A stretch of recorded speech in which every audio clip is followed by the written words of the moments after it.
Les États-Unis invitent les législateurs haïtiens à voter des lois pouvant faciliter le développement d'Haïti. Selon le gouvernement américain, cette législature, la 49e, se révèle singulièrement improductive.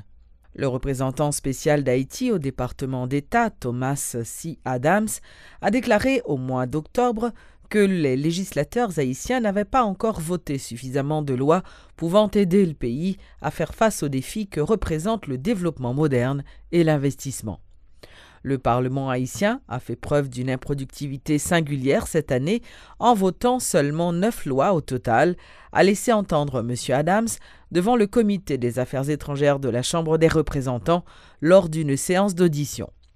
L'envoyé spécial des États-Unis a également invité le Parlement à voter les lois pouvant faciliter l'investissement en Haïti, un pays, a-t-il souligné, où le taux de chômage est très élevé et où la majorité des citoyens vit avec moins de $2 par jour. En conclusion, le diplomate américain a mentionné que l'exécutif et le Parlement haïtien doivent travailler en étroite collaboration afin de parvenir à la réalisation d'objectifs communs, et ce, au bénéfice du peuple haïtien. En réaction, le président de la Chambre des députés, Jean Tolbert Alexis, a qualifié d'intéressé le jugement de Washington, laissant croire que le Parlement haïtien est improductif. Contrairement aux déclarations de Thomas C. Adams, l'élu de la Croix-des-Bouquets Tomaso précise que la 49e législature a déjà voté plus d'une vingtaine de lois. Il dit croire que l'avis du représentant s'inscrit dans une démarche visant à ternir l'image du Parlement haïtien aux yeux de l'opinion publique internationale. Des sénateurs ont également réagi après cette révélation de Thomas C. Adams. Plusieurs parlementaires qualifient d'ingérence les propos de M. Adams, d'autres estiment que la dépendance d'Haïti sur le plan économique est en partie responsable du comportement de certains pays. Mais quand il loi voté que le président va publier, on prend loi sur l'académie créole là. Président publié, on prend loi sur frais scolaires qui voté, président publié, loi sur parti politique, président publié. Donc, que numéro de Washington dans tout, il faut qu'il fasse exigence à président, les lois votées, il faut qu'il publie. Donc, politiquement, si ma produit m'a voté loi, le président va publier loi, à ce moment-là, il vient ralentir. Il vient ralentir pour me faire travailler, moi. Donc, imaginons que je vous dis pour que les États-Unis campent. L'idou que nous improductifs, c'est parce que premièrement, il y a deux raisons à ça. Premièrement, c'est parce que nous toujours apporter bol blé nous et que nous pas ramasser caractère nous en tant que citoyens, en tant que peuple pour nous avancer. Et deuxièmement tout, je dois aussi reconnaître qu'au cours de ces 30 dernières années, le Sénat, le peuple haïtien, pas arrivé choisir des gens pour que mener au Parlement fait l'avancée dans le processus démocratique. Depuis le départ de Jean-Claude Duvalier, que le peuple a crié liberté, liberté, mais le peuple s'est retrouvé dans un état analphabétisme tel que le pas de capacité pour choisir des leaders, des parlementaires pour venir représenter le Parlement, qui fait que aujourd'hui, on se trouve dans cette échauffourée ça nous est là aujourd'hui là, c'est là-dedans parce que tout simplement, il n'y a pas des gens qui ont été élus correctement pour défendre les intérêts de la population. Le sénateur Yuri Latortue appelle les parlementaires à faire preuve d'un leadership différent et à privilégier le travail parlementaire. Le conseiller spécial du président déplore que certains élus privilégient le combat politique et les annonces dans les médias. Je crois que l'absence d'initiative et un petit peu cette paresse législative a conduit à un résultat vraiment qu'on a qualifié de productif. D'autres parlementaires, beaucoup plus soucieux de leur job, beaucoup plus peut-être expérimentés, devraient prôner un autre leadership. Un leadership, c'est vrai, de contestation, de prise de parole, mais aussi un leadership de travail en assemblée, de travaux en assemblée. Parce que je crois que ces parlementaires existent. Il y a des parlementaires qui ont une expérience de la 48e, et encore de la 49e. Il y a des parlementaires qui avaient déjà une expérience préalable. Je crois aujourd'hui que la réaction, c'est que le leadership devait être pris par ces parlementaires au lieu de le confier à d'autres parlementaires qui s'attellent uniquement à parler à la radio. Et Ainsi, je crois que le Parlement peut produire. Il y a beaucoup de parlementaires qui sont honnêtes et compétents, beaucoup de législateurs qui sont en mesure de rédiger des textes, mais ce qui est arrivé, il y a ce courant qui, justement, malheureusement, a pris le dessus. A pris le dessus, et l'on est arrivé un petit peu, si on compare les 2 premières années de la 48e, environ une trentaine de lois, avec les 2 premières années maintenant de la 49e, vous allez voir une grande différence.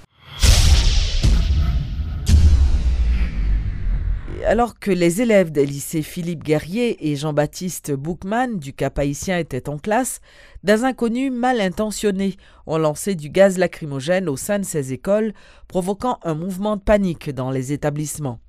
Plusieurs dizaines de lycéens blessés ou encore ayant inhalé les gaz ont été transportés en urgence dans les hôpitaux.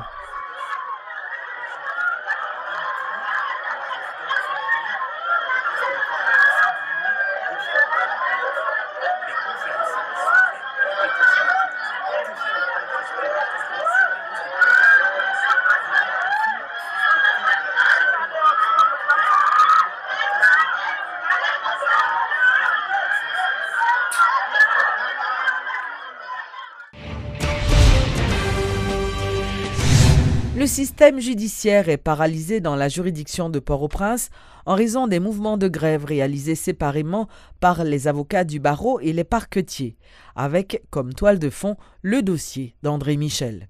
D'un côté, le barreau et les avocats réclament le renvoi du commissaire du gouvernement, maître Francisco René, accusé d'avoir illégalement arrêté le juriste André Michel. Le bâtonnier Carlos Hercule soutient que le comportement du chef du parquet constitue une entrave à l'exercice de la profession d'avocat. Les avocats exigent également du Conseil supérieur du pouvoir judiciaire du CSPJ le renvoi du juge instructeur Lamar Bélizaire qui avait émis un mandat d'amener à l'encontre de maître André Michel. D'un autre côté, le commissaire du gouvernement et le substitut affirment que leur grève vise les autorités législatives. Ils exigent que les sénateurs ramènent maître André Michel, qu'ils considèrent comme un fugitif. Présent ce lundi 28 octobre, le chef du parquet ainsi que les substituts n'ont traité aucun dossier. Une grande première pour le parquet de Port-au-Prince. Le commissaire Francisco René mettra un terme à la grève demain mardi, tandis que les avocats poursuivront la leur. Considérez qu'on y a là, il y a arrêté un bandit.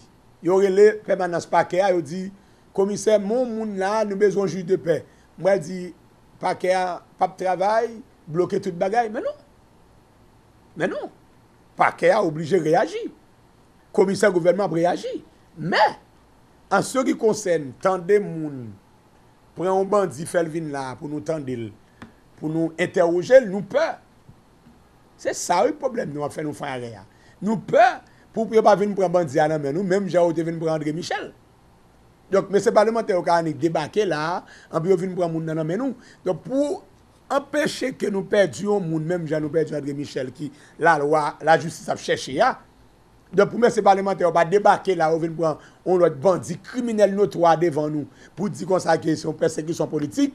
Eh bien, nous font arrêt de travail, nous baillons le temps avec M. parlementaire pour eux même juger ça au faire. Puis, ouais, est-ce que le bon ou non?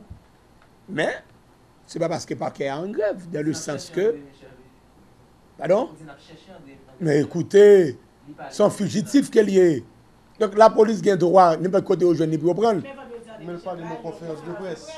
Les cas toujours en conférence de presse. Les cas toujours en conférence de presse. Conférence de presse, ça le Kabaili. Mais ça ne veut pas dire pour autant la police va chercher. Mais là.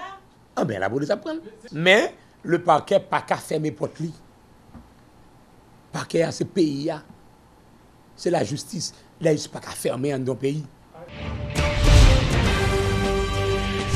Bientôt, les agrumes seront rares en Haïti. L'annonce a été faite ce lundi par les responsables du ministère de l'Agriculture. Des produits tels que le citron, l'orange ou encore les mandarines et d'autres agrumes seront de moins en moins disponibles sur le marché local en raison d'une maladie bactérienne ayant frappé cette catégorie de fruits. Suivez tour à tour les explications de l'agronome Arnaud Séverin et de l'Aurore Guiteau. Nous, les agrumes, c'est tout citrus que nous parlons de mandarine, que nous parlons de oranges douces, que nous parlons de citron, que nous parlons de chadec et que nous parlons de pamplemousse. Et groupe ça, il est frappé par une maladie que y aurait le greening. Nous insistons sur ça parce que à Grumio, nous joignons un peu partout dans le pays et ils fait jus avec eux, tant que citron, ils fait l'huile avec eux, ils fait liqueur avec eux, ils fait confiti, ils fait marmelade, ils transformé eux, ils voyez eux vendre à l'étranger. Les que maladie attaquée catégorie ça, c'est un manque à gagner lié pour pays. Les maladies à relais citrus greening et yo grand l'autre nom encore yo relais HLB ou bien Ronglongbing parce que maladie ça sont bactéries qui sont ces baili, sont insectes qui introduisent dans pied ou bien dans pied et citron, citrus, etc. Et nous capable les agrumes en général. Tout agrumes yo censé sensible avec maladie ça. Et c'est pas pays d'Haïti seulement qui a maladie, sont maladies que nous retrouvons longtemps et déjà dans le monde. C'est le premier pays que nous avons identifié, c'était en 1943, c'était en Chine. Après ça, ils ont fait Taïwan. Et après Taïwan, ils ont fait l'autre pays encore. Les États-Unis étaient venus en 1998. Et la République dominicaine gagne déjà. Et puis Haïti vient gagner en dernier là. Pour seulement l'État Floride, il a causé des dégâts, des pertes qui évaluent à plus de 4 milliards de dollars. Ça va le faire que nous gagnons moins les oranges, moins chadec, moins citron qui viennent disponibles pour nous capables de servir, tant que nous comptons servir. Même si les oranges là, ils sautent dans les pieds, et les oranges qui sont malades, mais les gens qui mangent là, ils ne peuvent pas gagner. Ils ne peuvent pas gagner. Et quand il faut qu'on fasse un pile attention avec ça, pour ne pas dire ah oui, les oranges sont malades, et que vous prenez les cafés malades. Non, il n'y a pas café malade. Et ces oranges là qui sont malades, mandarines qui sont malades, et finalement, ils ont tout à disparaître. Célébration ce lundi 28 octobre de la Journée internationale de la langue créole. De nombreuses activités ont été organisées et à l'initiative de la Société d'animation et de communication sociale, la SACS, une exposition d'ouvrages a été installée à la Focale. Suivez les explications de Sonny Estéus, directeur général de SACS. Son journée réflexion pour tout peuple qui parle créole sur la terre. Et 16 à 18 millions de monde qui sont en Amérique là, qui sont dans l'océan Indien et mettez sous les poches les gens qui parlent créole, soit en Louisiane ou bien en Europe, là on prend diaspora haïtien et on prend l'autre diaspora qui sortit dans l'océan Indien qui est en Europe. Tout territoire ça côté des gens qui parlent créole, c'est journée par eux. C'est journée pour réfléchir sur langue yo, mais pas seulement langue mais sur culture tout parce que nous connaissons langue avec culture parce que langue n'a pas pour compte li. Donc c'est dans ce sens nous avons lancé un mois créole dans le cadre du comité pour établir l'académie langue créole là. Et puis jeudi au niveau SACS nous organisé une exposition ça dans Focale pour montrer au public là il y a des paroles qui dit sous langue créole là, les gens qui pas veulent langue créole qui dit pas de grammaire, pas de dictionnaire, il pas capable de parler la science, il pas capable de parler technique.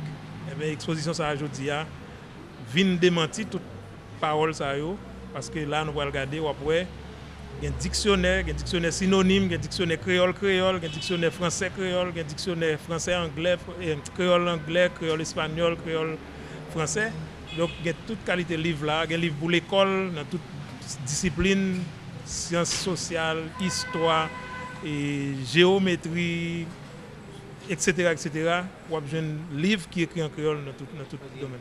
Le créole là son langue de toute langue, il dit toute bagaille, sauf un objectif d'exposition tout justement, c'est pour montrer qui ça qu'a fait et pour l'État prend responsabilité pour accompagner, pour encourager la production en créole.